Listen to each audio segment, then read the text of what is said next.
भिक्षुक आले दारा सांगावं गेली पंढरपुरा पण अशी आवा पंढरपुरा आवा परत येती परत जाती परत येती विशी पासून आवा पंढरपुरा जातच नाही सेम आमचं तसंच होऊन राहिले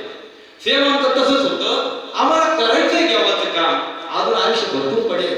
अरे तू लहान मोठ्याचा तरुणाचा वयस्कराचा म्हातारा होत चालला सगळी लाकडं पोचली तरी अजून तू जागा होती ना गटका गेली परे गेली तास वाजे ठणाना आयुष्याचा नाश होतोय राम कार्य म्हणाना अजून तुला कळत नाही आम्ही कशी माहिती कमावली पाचाची बेल लावतो ना सकाळी आम्ही 5 वाजेला उठायचे म्हणून 5ची बेल लावतो आणि 5ची बेल झाली आम्ही म्हणतो 2 मिनिटानंतर उठू दाबून देतो बटन दाबतो ते आत लावतो आम्ही त्याच्यामध्ये आहे म्हणून संत म्हणतात नाशवंत देह जाणाऱ्याचा काळा आयुष्य खातो काळ सावधान अरे सावध हो अजून सावध व्हायला तयार नाहीये सावध हो म्हणून आपलं आयुष्य वाया जाऊ नये म्हणून संत आपल्याला निरंतर जागृत करतात कुठे जागृत करतात कधी कधी येतात पडलं तर पाहिजे ना आम्हाला संत कधी कधी जागृत करतात अहो आठवा दर 15 दिवसाला एकादशी येते एकादशीच्या माध्यमातून माझं शरीर मन आणि बुद्धी शुद्ध राहावी म्हणून आपल्याला संतांनी एकादशी दिली अरे बाबा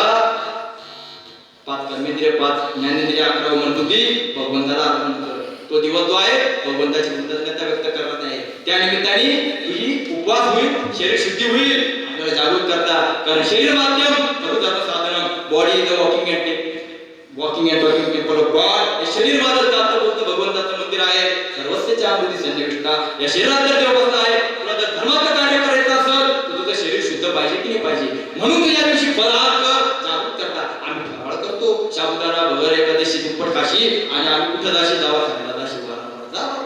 संतांनी सांगितलं काय आम्ही केलं काय संत एकादशीच्या निमित्ताने जागृत करतात संत उत्सवाच्या निमित्ताने जागृत करतात बघा धुलीवंदन आहे बघा काळ धुलीवंदन दर महिन्याला कितीतरी उत्सव येतात आपण उत्साही होतो की प्रत्येक उत्सवाला आपण उत्साही होतो की नाही आकर्षणात निघून जाते की नाही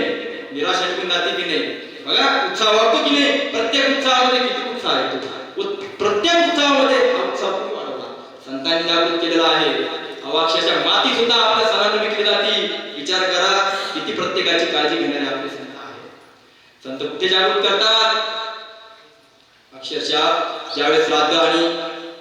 पितृपंधरवडा असतो आई वडिलांच्या कृतज्ञतेसाठी जागृत करतात अन्यथा तो फोटोला हारही कधी लागला नसतात ते त्यांच्यामुळे श्राद्ध पितृपंधरवड्याला आपण ते आठवण करतो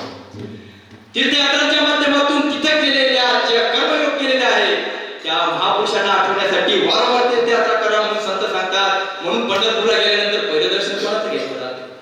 कुंडलिकाचं घ्यायचं काशीला गेल्यावर पण आठवायचं राहतं दिवसाचं आठवायचं राहतं त्र्यंबकला गेल्यावर पहिलं दर्शन कोणाचं घ्यायचं राहतं गौतमांचं राहिलं म्हणून तर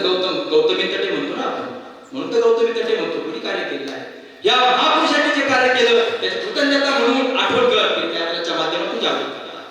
वारीच्या माध्यमातून जागृत करता अरे आयुष्यभर घरदार थांबवून राहिलेला आहे तू म्हणशील घरदार ते तुझ्या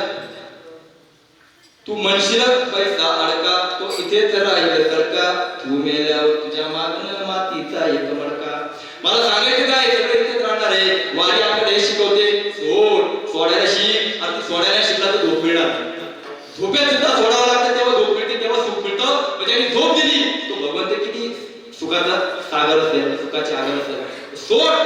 वारीला जरी आम्ही आमचं घरदार घेऊन निघतो 4 वेळा मोबाईल वर बोलतो अरे तू सगळं खर्च घेऊन निघालेला आहे तुला जेवढं काय भेटणार अरे वारीला निघाल्यावरती तरी सोड देवाला सोडायला आसक्ती सोडायला वारीच्या निमित्ताने शिकवलं जातं संतांनी जागृत केलं असं हे निरंतर जागृत करायला संत आपल्या जवळ येत असतात विठ्ठल